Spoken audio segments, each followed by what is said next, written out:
My name is Mpho Makhado. I'm an African traditional healer. And then beside that, I'm also an activist in African traditional healing. And I'm also a farmer. Yeah, why I am doing this, for me, African traditional healing is a calling. And then, a calling is something that you can't run away from. And then my passion as an activist is more when you look as us as an African, our culture, our tradition, it's vanishing. And the stigma, the way it's happening, so many people, they don't even know who they are.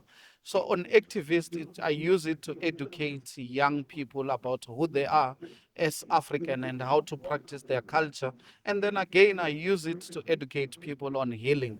So we use the same thing as healing. I represent African spirituality. I'll also want to hear the president touching more and say, what do we do, more especially in our education system? How do you reintroduce the cultural activities in schools?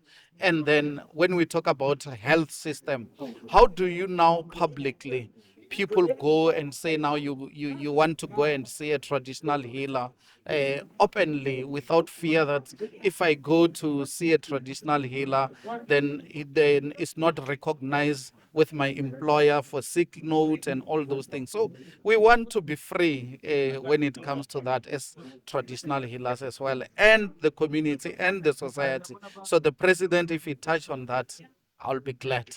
Yeah, this democracy, I can say, is two ways. Many people, they don't understand how the democracy need to be experienced.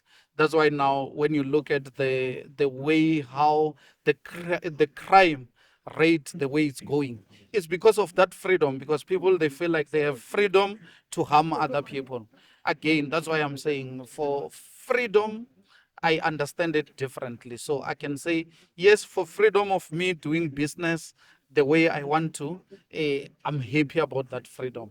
But then there's another negative of it that people harm other people in the name of freedom. They say, I've got a freedom to harm other people. And that's what I'm condemning and say, it's not the freedom that our forefathers fight for. The freedom is to free us from poverty, to free us from a lot of things that we never have access to. For me, those are two cents that I can say how I see my freedom. Yeah, I think when we talk about government, we need to talk about economy.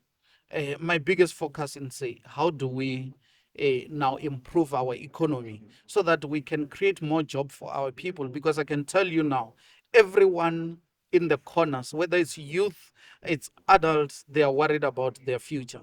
And now the unemployment rate, it's on another level. So those are things that, and say, if it's a government, and say, what are the programs that we can enable or implement or introduce to the country? Like I'm wearing a leaf shirt. We're talking about now green economy, carbon issues, and global warming and things like that. So we can use hemp as one of those are focus areas that we need to focus that can create many jobs and can change our economy for the better. So I'm saying for the 2024 elections, those are things that all the political parties that need to focus on.